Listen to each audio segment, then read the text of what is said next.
Anna, firstly, welcome to the show. Thank you for being here. Let's start off with the obvious question. When someone asks you, what do you do? How do you define that? I'm a psychiatrist. My area of focus is addiction and co-occurring mental illness. I work in an academic treatment setting, so that means that I occupy the traditional three-legged stool of clinical care, teaching, and scholarly work. Fantastic. I see patients, I teach undergraduates, medical students, fellows, and I write and do research.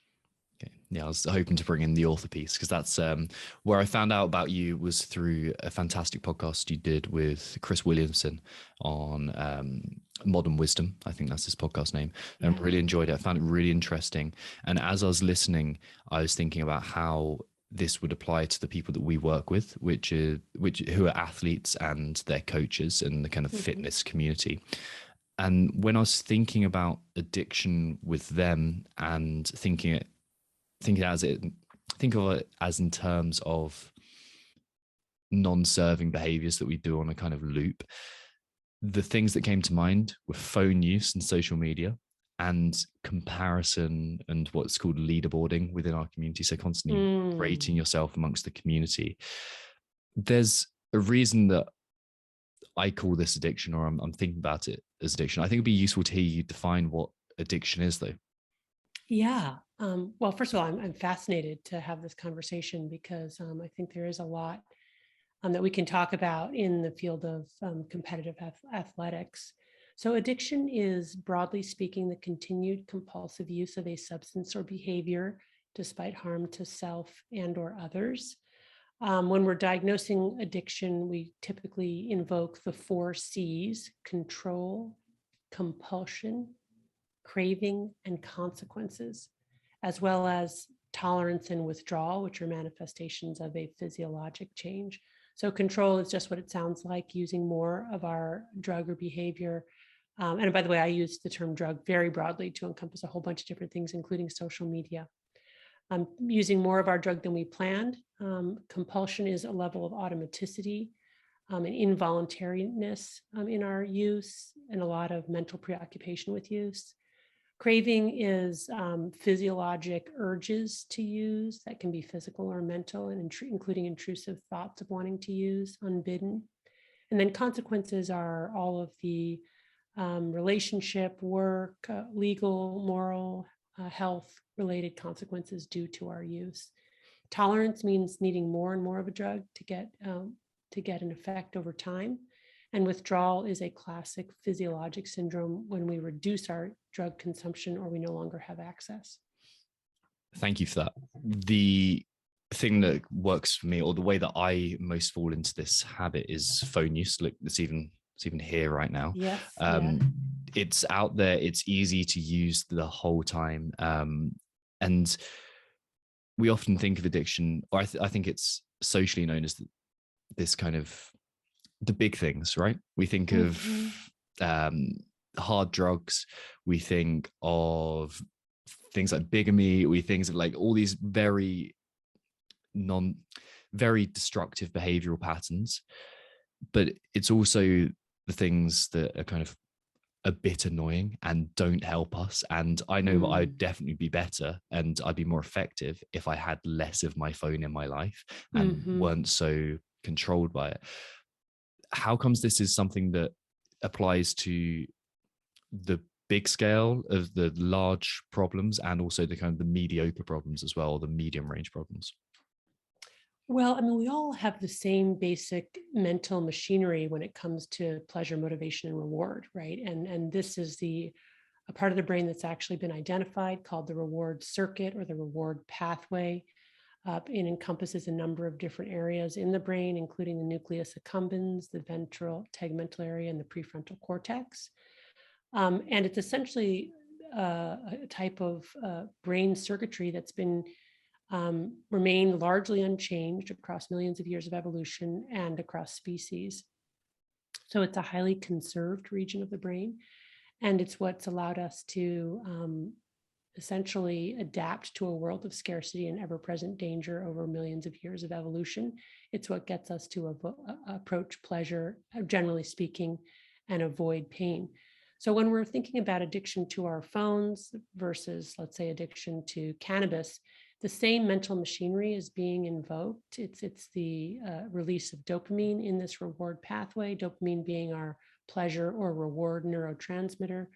The more dopamine that a substance or behavior releases, the more reinforcing that substance or behavior is. And then the more likely we are to want to repeat that behavior in order to recapture that feeling. So the reason that we can get addicted to just about anything that releases dopamine is because, again, it's working on the same basic circuits in the brain.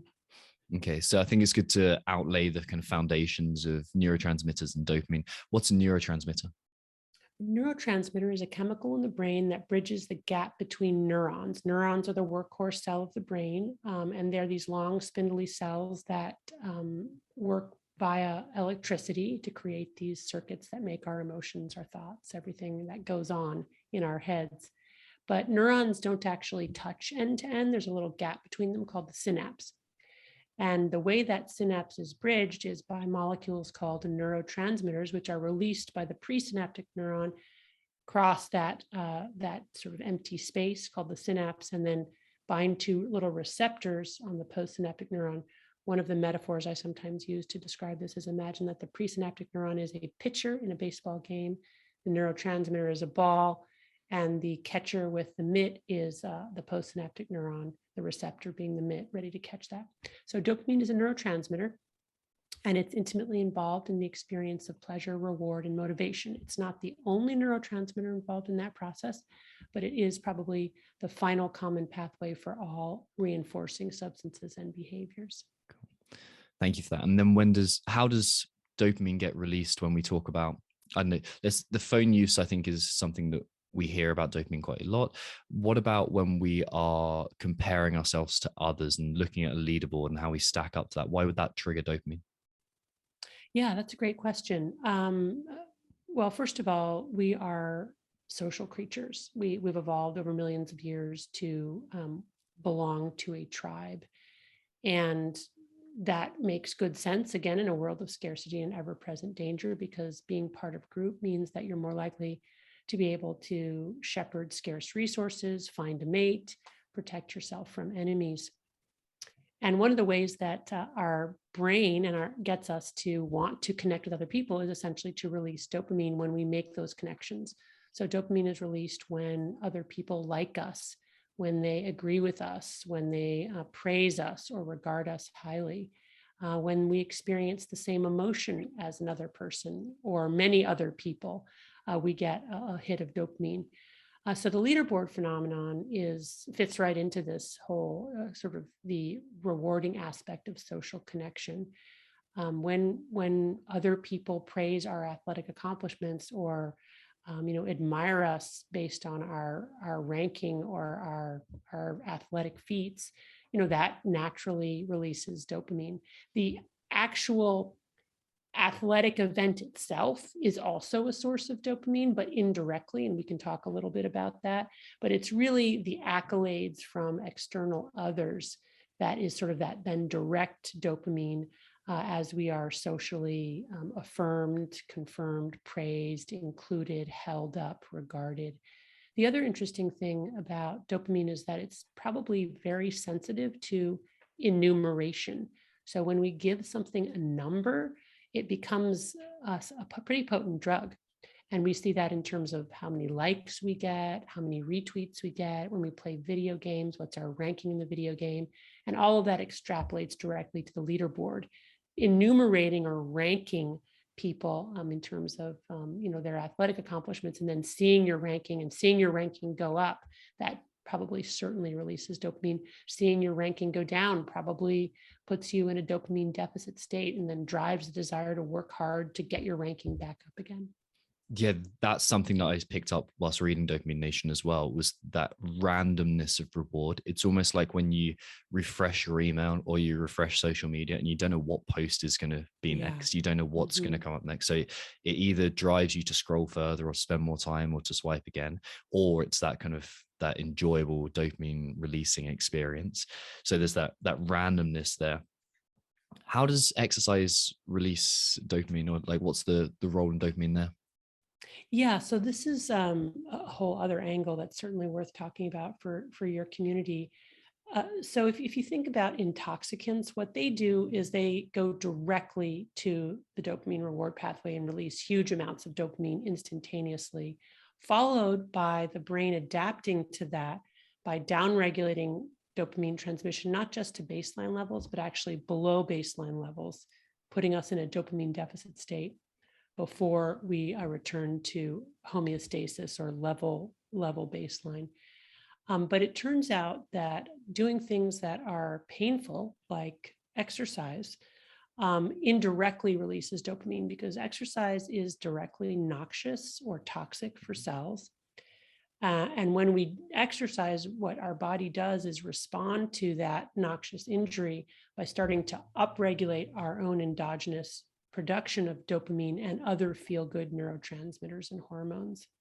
So in other words, exercise can be a source of dopamine indirectly. So unlike an intoxicant, which directly releases dopamine without really any work, except the work to obtain the drug itself, what exercise does is that it essentially tells the body that we have an injury here and you need to, and by the way, I use that term injury, as a descriptor. It's not really that we're injuring ourselves. There's reams and reams of evidence that exercise is good for us as long as not taken to an extreme.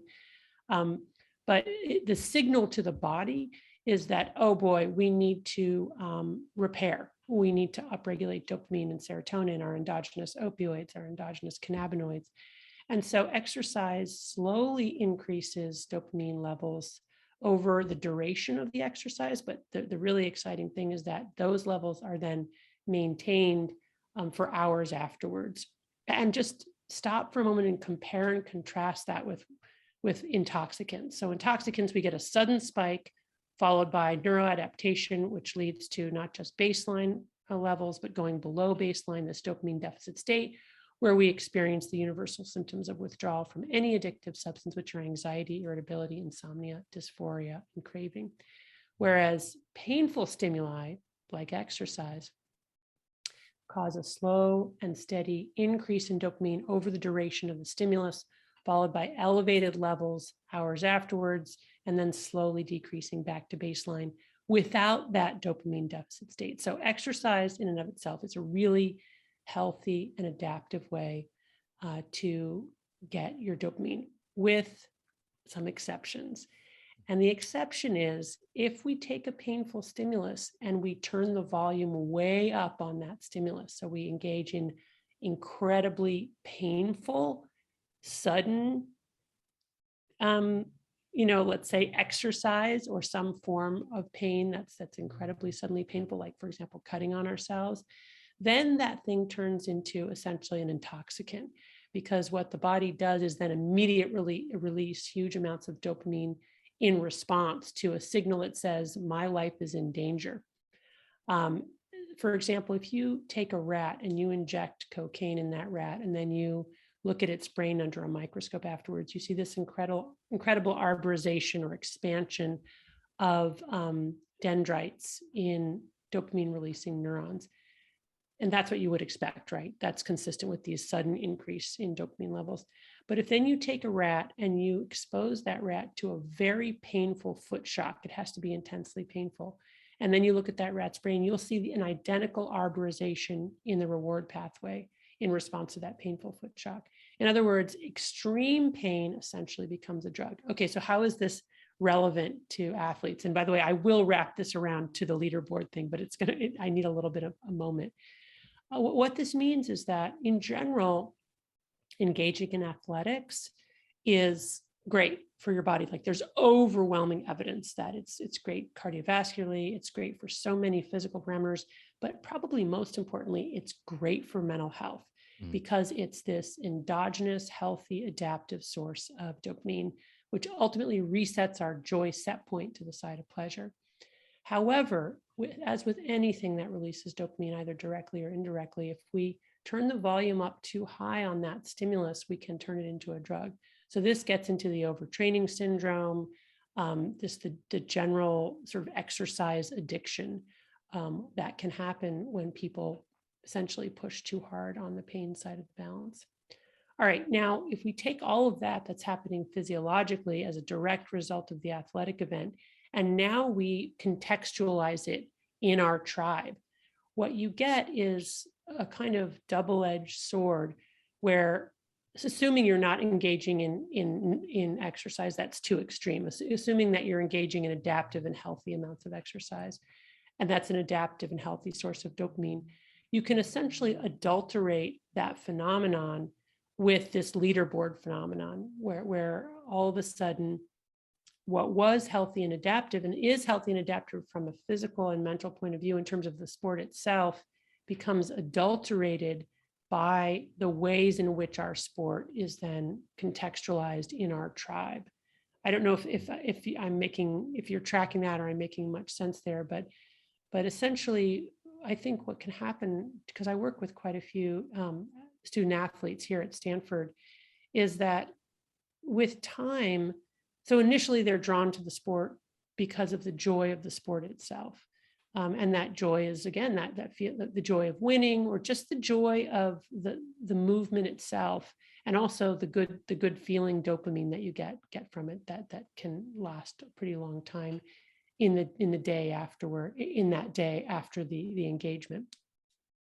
But over time, that good feeling can kind of be eroded by the ways in which that athletic accomplishment essentially becomes a drug, in the sense that it becomes a way to rank yourself, or it becomes the core and only part of your identity, or it becomes addictive in that you're constantly checking the leaderboard, getting us away from the healthy, fun, adaptive aspects of the sport, and miring us really in this obsessive preoccupation with our rankings, with external accomplishments and accolades, which ultimately, no matter what we accomplish, just like with any drug, we develop tolerance to it, where it's no longer enough. No matter how much, we win gold medals at the Olympics, eventually, even that won't be rewarding, because that's essentially a drug.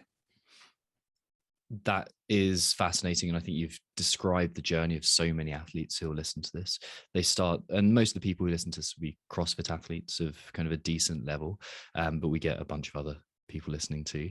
And it's so common to start CrossFit, figure out you're pretty good at it, start competing at local competitions, start competing at international competitions, so the Open, and then you get ranking.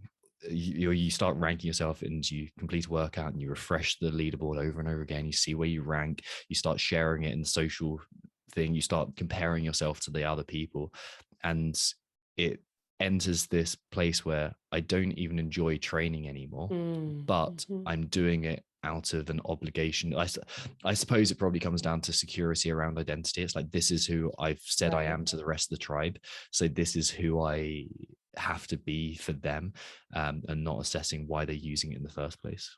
Yeah. And that trajectory is just almost exactly the trajectory that we see with addiction to almost any drug or behavior. It starts out for fun, or because it solves a problem. Over time, we need more and more to get the same effect. Then the drug stops working. But then when we stop it, we enter this painful state, this dopamine deficit state, which, when it comes to exercise, actually is a physical withdrawal from the sport itself, but it's also obviously the mental despair of not knowing who we are without the identity, of our sports persona. And I think the trick there is to, first of all, recognize that cycle is an addictive cycle, and that we can get caught up in it. And then essentially, what I recommend in my book, Dopamine Nation, for really any addiction, is to start with a dopamine fast from the drug itself. And I just really want to emphasize that that this can mean, for athletes caught in this loop, doesn't mean that you abstain from your sport necessarily. Sometimes if you're actually addicted to the sport, that is the right move, a period of time away from it. But very often it's not the sport itself, it's all of the metaverse aspects of the sport. So it's really abstaining from the metaverse for a long enough period of time to get perspective, because perspective is the key. And that might mean not being on social media for a month, not checking any rankings for a month, not looking at any interviews of yourself or other people for a month. So no engagement in the kind of like, social media aspect of the sport, and trying to get back to the pure joy of the sport itself, trying to remember, okay, why did I get into this in the first place? What do I love about it? What does it do for me, physically and mentally, when it's just me in my process? It's not my sport for these external kinds of rewards. There's so much that I want to pull out that you said, about 5 or 6 things that I could jump off on and start there. One of the things that I find very interesting is how easy it is to rationalize these decisions. Like my phone, for example, it's very easy to say, oh, well, I've got Slack on there, I need to keep my team updated, or I need to stay in touch with the community, and because I work in the community and I have friends there, it's my social connection, it's a way to kind of reinforce that identity again. There's so many things there. And leaderboarding as well, you end up thinking, well, I've got to know where so-and-so is because that gives me a competitive advantage. It doesn't change the output, or it doesn't change your input. It doesn't change what you do, but it becomes this kind of pseudological way of addressing it and to give yourself reasons. I suppose the question I want to know is, why do we do that? Mm-hmm. Yeah. So those kinds of intrusive thoughts and rationalizations for picking up the phone and re-engaging, in the social media community, even when we've committed to a period of abstinence, that is essentially craving. Those are the stories that our brain makes up in order to get us to do the drug. Because as I talk about in the book, pleasure and pain are co-located and they work like a balance. When we do something pleasurable, the balance tilts to the side of pleasure. When we do something painful, it tilts to the side of pain. But one of the overarching rules governing this balance is that it wants to remain level, or what neuroscientists call homeostasis. And it will work very hard to regain homeostasis with any deviation from neutrality. So when we look on a leaderboard and we see, my ranking went up, we get a little release of dopamine and the pleasure-pain balance tips to the side of pleasure. But no sooner has that done that than our brain adapts by downregulating dopamine. And I imagine that as these little neuroadaptation gremlins hopping on the pain side of the balance to bring it level again. But the gremlins like it on the balance, so they don't get off right when it's level. They stay on until it's tilted an equal and opposite amount to the side of pain. And that's the come down, the after effect, the craving, the intrusive thoughts telling me, oh, I really have to get back on because I have to do X, Y, and Z, because if I don't do that, this horrible thing will happen. That is our pleasure-pain balance tilted to the side of pain. The other thing about the way that this pleasure-pain balance works is that with repeated exposure to the same or similar drug or stimulus, that initial pleasure response gets weaker and shorter, but the after response gets stronger and longer. So the gremlins get bigger, they get more numerous. Pretty soon they're camped out there. They've got their tents, they've got their barbecues until they're living there.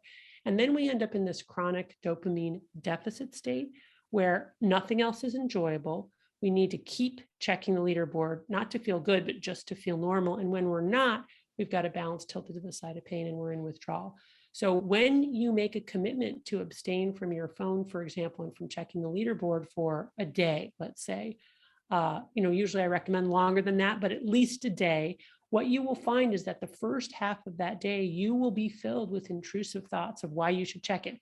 That's withdrawal. That's the gremlins bouncing up and down on the pain side of your balance, trying to get you to do the drug again because they like it there. They want to fight with you over that. It's the same thing a person who's trying to quit smoking feels when they're thinking about, oh, I want to smoke a cigarette. I want to smoke a cigarette. So once we realize that that's withdrawal and we just slow it down, take a breath and say, okay, I can wait this out. The feeling will pass. It has in the moment, it has the intensity of like being infinite and that there's only one solution, but it really will pass. And the longer you go without checking, the more those thoughts dissipate until people actually get to a point where they're not even thinking about the phone anymore. They're not thinking about the leaderboard.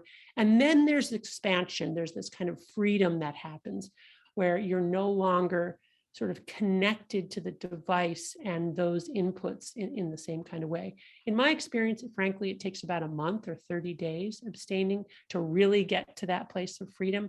But I think even a day of not checking can be a useful experiment. The deepest set triggers for me and to do anything that I suppose borders the addictive are emotions.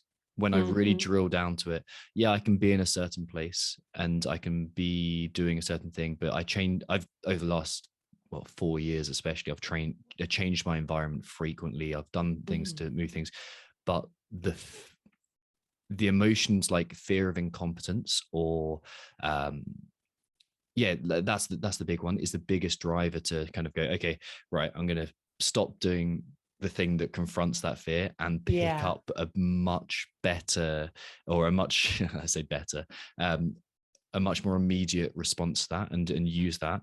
Why are we doing that? Yeah. Well, I assume that when you check the leaderboard that you do well there. So that's then a source of dopamine for you, right? So that's a way you can then, because, and people do that in all kinds of ways. Like you check the leaderboard, other people may Google themselves. Other people may, check their text or social media looking for some kind of positive input. Some people who are, above average good looking may look in the mirror and get confidence from that. But basically, that's essentially your drug, right? And you're using it to distract yourself from painful feelings, thoughts, and emotions in the moment that you don't really want to deal with. But the problem is that no matter how far you run from those painful thoughts and emotions, they will run farther and they will run faster and they will eventually catch up with you. Furthermore, no matter what your drug is and how well it works, after a while, it will stop working. It may take, in some cases, just a couple weeks. In other cases, it may take a couple decades. But I guarantee you, whatever your drug is, whether it's cannabis or whether it's leaderboards, it will stop working. And then you will have a very serious problem on your hands. Because number one, it won't solve that other problem, that you originally, that sense of incompetence, as you were talking about, around other things. And by then, you'll be addicted, and it may even cause the opposite problem where it makes you anxious. I've seen that again and again, where a drug that was this old friend that helped with anxiety or whatever the feeling was stops working, but then actually makes that original feeling worse. Again, because the brain adapts, those gremlins hop on the pain side of the balance. So much better. First of all, it sounds like you're mindfully aware of this pattern, which is like so great and really half the battle. And now what you need to do is really just steel yourself in those moments of wanting to kind of run away from uncomfortable feelings by getting a little hit of dopamine by checking your leaderboard, by just simply not doing that. And instead, number one, just letting yourself tolerate those uncomfortable emotions and also learning to observe that they will pass. Again, this is, I think, something that it can't be emphasized enough. There's an interminableness to the feelings, bad feelings, like this is never going to go away. And the only thing that will make this better is for me to use my drug. But really, it does go away. It sort of ebbs and flows like the tide. And it's very important for us to have that experience of dissipation without our having done anything to make it dissipate. There's so much that is driven by our physiology alone. We have the illusion that we are making this or that happen, but very often it's just like narratives that we make up to explain our physiology. So I think that's the first thing. And then the second thing, as I talk about in the book, is that one of the best antidotes to uncomfortable feelings is to actually do something that's hard. So to press, intentionally press on that pain side of the balance in order to get those neuroadaptation gremlins hopping on the pleasure side and change our hedonic set point to the side of pleasure rather than the side of pain. I've always thought of narratives as a way to explain external situations, as a way to say, okay, this is what's happening. But I've never thought of them as a way to explain physiology. And that's a really interesting, nuanced perspective on it, because the effect of the environment and the external situation is the physiology, and that's what you're reacting to. That's right. And especially when it comes to compulsive overconsumption and addiction, we have the feeling in that moment of craving that there's such a good reason that we need to use our drug. And our brain can like create this reason and this narrative in an instant, really like a nanosecond. But in truth, all that's going on is that we're in a dopamine deficit state, we're craving. And if we would just wait and not reflexively respond to that physiologic urge, our pleasure pain balance will reset itself. Cool. Okay. There's a bunch of points that I wanted to jump off there. Have we normalized taking drugs or taking drugs in response to psychological and physiological pain? Absolutely. I mean, sort of a feel-good drug for every ill is the sort of cornerstone of modern thinking. This idea that, number one, there should be a pill out there or a behavior or something to take away this feeling. And number two, I should use it. There's even, a fear of pain and suffering, this idea that pain is bad for us, that if we endure pain, it's going to set us up for future pain. We're going to end up with a psychic scar. We're going to have PTSD. This is, really just a modern Western and very, frankly, very American way to conceptualize pain, because for thousands of years, many cultures have thought of pain as something useful and salutary and meaningful. And I think I believe that most forms of pain can be that. So we've really moved far away from that notion. That rings so true. You draw the analogy in Dopamine Nation of a cactus in a rainforest. Like, there's so much freely available dopamine, and there's so many ways to satiate yourself. What do you mean by this? Yeah, so the cactus in the rainforest analogy is this idea that we are cacti in the rainforest, that our brains evolved over millions of years for a world of scarcity and danger, not for this world of overwhelming abundance. And our primitive wiring is woefully mismatched for the modern ecosystem, where we have, at the touch of a finger, really everything we could ever want and more. So it's not even just that we have our basic survival needs met, it's that technology has allowed us to amp up every single type of rewarding substance or behavior we could ever want, make it more potent, make it more novel, make it more ubiquitous, make it more available, such that we're really drowning in dopamine. You spoke just previously about how it's a relatively modern situation that we find ourselves in, and it therefore makes sense to look to solutions that were found maybe before before dopamine sources were so prevalent. The guests either side of you on this show are going to be a Stoic practitioner and a Buddhist, Buddhist monk, and this seems like those meditation and a philosophy for dealing with suffering alongside of that and discomfort and pain are two kind of essential tools, but we find ourselves pulled away from that to the convenient instead, rather than dealing with them. Why do you think we're doing that? Well, I think we're doing it in part because one of the biggest risk factors for addiction is just simple access to drugs, and we're surrounded by them. And we're creatures of the path of least resistance. We're creatures of habit. We live in a hyper convenient world. And in this world, because of our primitive wiring, which designed us to approach pleasure and avoid pain, that's instinctive, it's natural, it's basically good to do that. We're naturally drawn to any number of these feel-good substances and behaviors. So it's really a part of the Anthropocene. I don't know if you've heard that term, but it's a term to describe the unprecedented time in which we live, which is a time in which human activity has changed the planet. The most common example of the Anthropocene is climate change. But I think Dopamine Nation or a drugified ecosystem is another really pressing example of the Anthropocene, that we've essentially, through technology, innovation, ingenuity, and striving, created this world of overabundant, highly reinforcing drugs and behaviors. And the result is that, we're all more miserable. I mean, that's the great paradox and irony of it. So the solution, I actually hold up people with addiction, with severe addiction in recovery, as modern day prophets. I think Buddhism is a great source of wisdom, Stoicism, wonderful too. But I really look to people in recovery who have, despite their increased vulnerability to the problem of addiction, they've managed to figure it out in this crazy mixed up world. And so I think they're a great source of wisdom as well. Because if they can get it together, in a world where everything has become drugified, then surely, the rest of us can. Yeah, it's interesting that the richer the country, the more prevalent this is. Like there's, I'm sure you've seen the studies around Bhutan being the happiest country in the world, despite having one of the lowest, or the I suppose poorest economies out of all of it. Yeah. That's what's really compelling. When you look at large epidemiologic studies like happiness surveys, a happiness survey found that people living in the United States were less happy in 2018 than they were in 2008. And that was true for many other developed nations. If you look at rates of depression, they've increased 50% worldwide in the last 3 decades, with the highest rates of depression, anxiety, and suicide in the richest nations.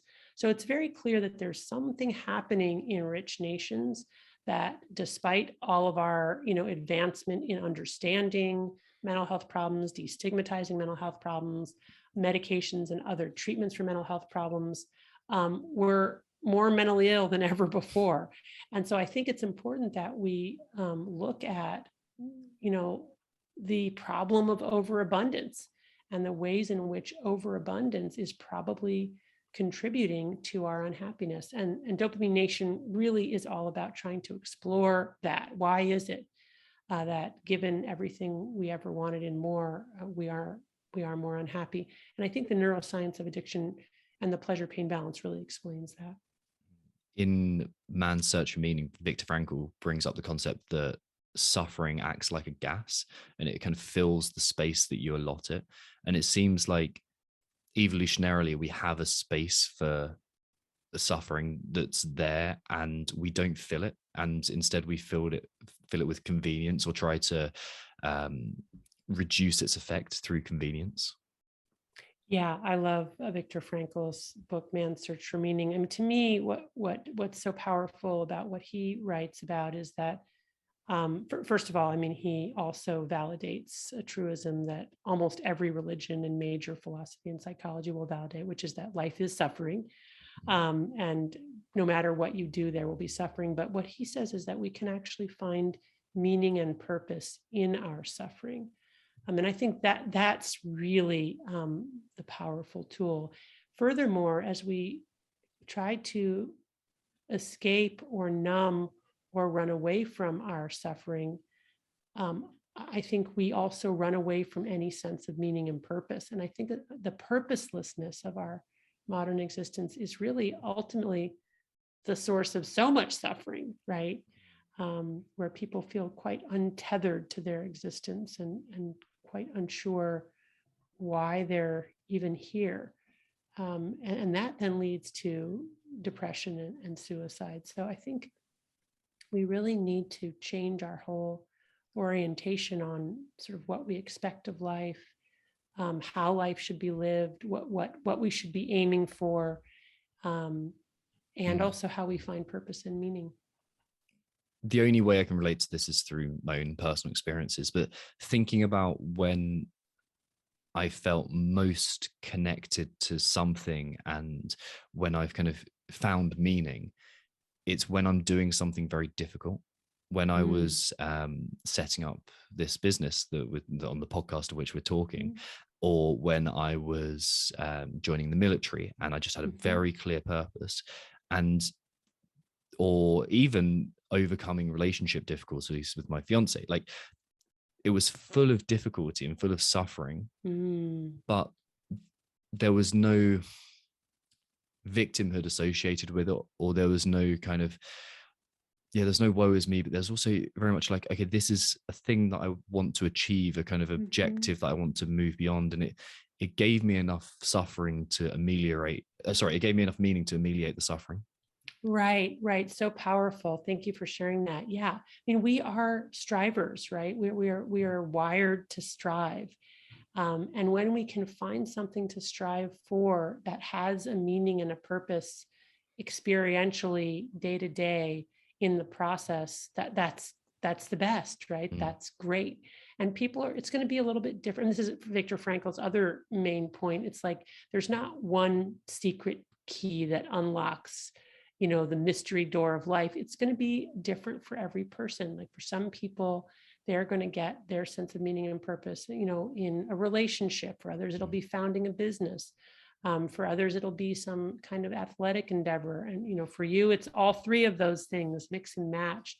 But the point is that you are happiest when you are striving, not when things come easily.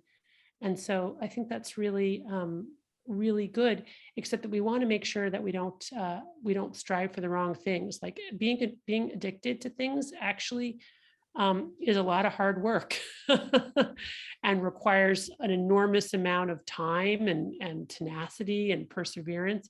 But the end goal is not the right goal, right? Because the end goal there is to really distract ourselves, from our lives, to escape the search for meaning and purpose.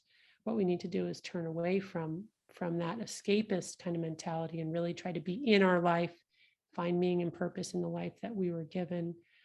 If it seems boring or meaningless, we don't run away from it. We need to look closer, invest more, dive deeper, find some nugget in there that's worth fighting for. I already told you this before we started recording, which is that I found your book particularly useful because it covered the theoretical and physical background of it, but also the application and a kind of a psychological or personal subjective lens of it as well. And I think a big part of that was the identification of truth as the ultimate goal, and seeing the world as truthfully, and not even objectively, but because your subjective experience comes into that too, but as truthfully as possible. And as I was reading this, there's like so many examples that came to mind, but one of them was it's the Jung quote of, until you make the unconscious conscious, it will dictate your life and you'll call it fate. And it just made me think about, there's been times when I've been doing things that made me run up against a wall time and time again. And with athletes, we see it as well. They kind of, they repeat behaviors that push them to a place that they do not like, and they don't understand why. And then when you find it, there's that complete release of emotion, or there's the oh, that's what it was. And one particular event that I was thinking of, it completely shattered me at the time, but it opened me up to a whole new world. I suppose. What was it? Can you share? Yeah, but when that came to light, I just remember this. Oh, that makes so much sense. And because it was more truthful than anything else than anything else I'd found to explain it at that point. Nice. Right. So you had been sort of weaving a narrative that was not as close to the real truth of things as you could get. And when you saw the truth of it and kind of reshaped your narrative, that was a release for you and it was more helpful. Yeah. And the reason I bring that up isn't just for me to have some airtime and give myself a chance to go on one of my rambling monologues, but I think it's because we don't realize how much of a role these stories play in our lives. How do you go about identifying truth in this? How do you look for truth in a world that is quite easy to cover it up in? Well, the first thing that I try hard to do, and I'm not always successful, but I try to tell the truth about things large and small. And I talk about that in the book, is radical honesty.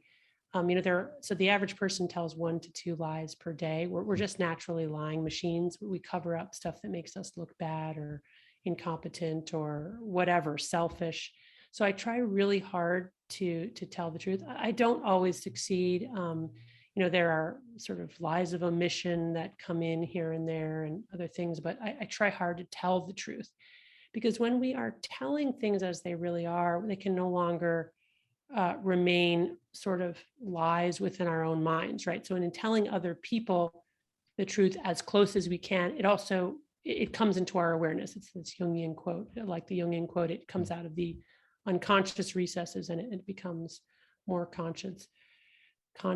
The other thing that I think is really helpful is if you're in relationship with other people, relationships where there is enough trust and regard, where we can hear the hard truth from that person without, feeling like they're going to abandon us or we need to abandon them. So there has to be that trust there to be able to, have a loved one tell us like this, you're doing this thing, or I have observed this, or I don't think this is good, or you hurt me when you did this. And then to really listen to that and really absorb it without reflexively, defending ourselves, and think about it and think about the ways that we can better ourselves. So I think this kind of accountability to ourselves, to others, through radical truth telling, and just through sort of like a moral stance of trying to figure out what the truth is, like that as sort of a fundamental approach to life, wanting to know the truth, even when it's painful, because the truth will allow us to tell truer stories about ourselves, which also then shapes future behavior, right? Because if we always see ourselves as victims of other people's injuries, we'll probably continue to be victims. Whereas if we can acknowledge the role that we've played and what we've contributed to the problem, we're much more likely to stop doing that behavior going forward. So linked into this as well is the idea of shame. One of the first guests that we had in this podcast, he talked about how he goes through benign shaming of himself, that he thinks, what would I think if this behavior was displayed to the world? And to me, there's this rally against shame at the moment, that shame shouldn't exist and it serves no purpose. But I don't know about you, but the way I see it is that if it evolved, then it's probably there for a reason. It serves some sort of purpose. Otherwise it would have left us years and years and years ago. Yeah. I mean, shame is probably the most pro-social emotion that we have. We experience shame when our behavior has deviated from group norms. And in a very primitive sense, when we're discovered in our behavior, we reflexively become terrified of abandonment, that we'll be basically kicked out of the group. And so the future avoidance of the pain of feeling shame is what gets us to adhere to the rules of the tribe. So a super important emotion, a really painful emotion, and people will go to great lengths to avoid experiencing shame. One of the ways to do that, again, is to follow the rules or to adhere to group norms. But the other way is to lie about our conduct in order to avoid the experience of shame. So the exercise that your prior guest engaged in is an interesting one, because it sounds like what he's doing is a Goduncan experiment where he forces himself to experience shame as a way essentially as a deterrent, because shame is a huge deterrent for repeating that type of behavior going forward. Shame is a consequence, and a painful one. And if we tell the truth and experience shame as a consequence of that, as painful as it may be, we're more likely to be able to change that behavior. Whereas if we hide our behavior, then the shame can multiply, and also the behavior doesn't change. So shame is really important, and obviously super integral to the perpetuation of shameful behavior, as long as we continue to hide that behavior and fear the risk of being shunned.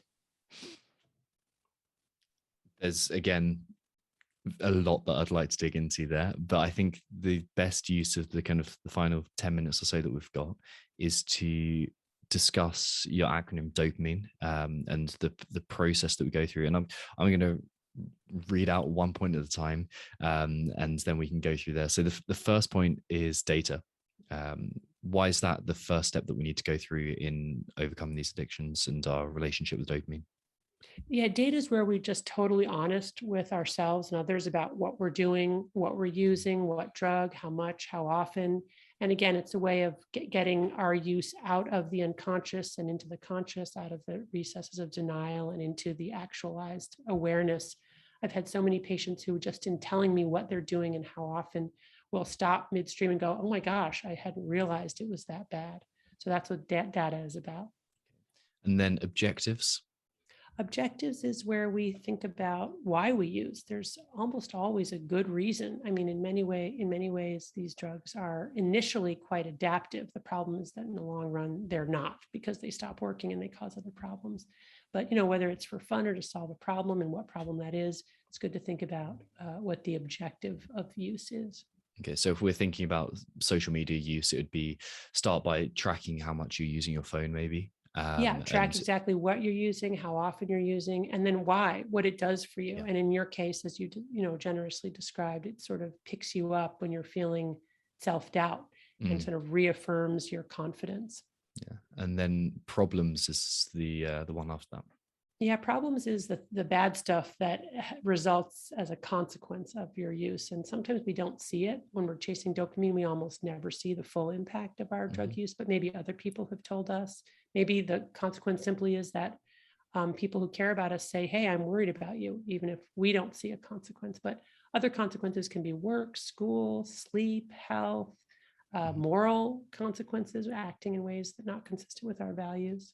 I suppose that pulls into the truth part of this. It's like identifying what is the most objective view of this. And then abstinence is the next one. Yeah, so that's the abstinence trial of a period of time away from our drug of choice to allow those neuroadaptation gremlins to hop off the pain side of the balance so homeostasis can be restored. It's also true that abstinence allows us to look back at our use and see true cause and effect, which is hard when we're in our addiction. I usually recommend 30 days of abstinence because that's the minimum amount of time it takes to fully restore homeostasis. And I say the minimum because some people could take a lot longer. But even if you're not willing to do the full 30 days, at least a day is a good way to sort of test the waters.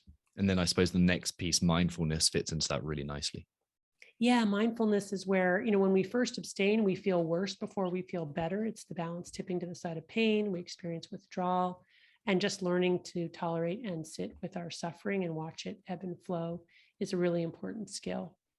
And then insight. Yeah, insight is where I've had many patients say to me that it wasn't really until they tried the dopamine fast or did the dopamine fast that they realized that they were addicted because, let's say, they went into withdrawal that they hadn't anticipated, or it was a lot harder than they thought it would be. Or when they got to 30 days, they felt so much better. They hadn't realized how much their drug was adversely impacting their lives. So insight is huge. And then next steps. Next steps is when people come back after the dopamine fast and we kind of talk about the pros and cons and we talk about what to do next. Do you want to continue to abstain or do you want to go back to using your drug of choice? And almost always people want to go back to using, but they want to use less. So then we talk about what will moderation look like. And that really gets into the details. How will you track it? How often will you use? What days of the week? How much? How long? Because if we don't really specify, we're liable to get away from it. Even if we do, many people who go back to try to use in moderation are not able to, and then ultimately have to sort of come to abstinence. But if I push abstinence too much, especially in young people, it doesn't really work. I have to let folks sort of come to it on their own. And finally, experiment. Yeah, experiment is just that the whole thing is an experiment. Life is one big experiment. One of the best ways to understand biological systems is to change something in that system and see what happens. Hence, the dopamine fast or the abstinence trial is a great way to understand each of our own biological systems, which allows us to get good data to make informed decisions going forward. One of the things I love about the dopamine fast is that after people do the experiment, especially if they feel better, and about 80% of my patients feel better just by eliminating their drug of choice for a month, then they're motivated to continue to explore that path. I no longer have to persuade them that giving up cannabis or leaderboards or, alcohol or video games is worth it. They've felt themselves that it's worth it. And then, so it's a continual fine tuning of that process. Thank you so much for that. And thank you for your time. Where can people find, I can see for me, a tiny copy of Dopamine Nation and just over your right shoulder. To learn more, read Dopamine Nation. I'm not on social media. It's one of the self-binding strategies that I implement, that I don't even go on there because I like you and the leaderboards, I can't really manage it well. And I'm happier when I'm not on. Something I've discovered through trial and error. So, I'm not available that way, but I'm available through my writing and through these podcasts. It's been great to talk to you. Fantastic. Thank you so much. You're very welcome.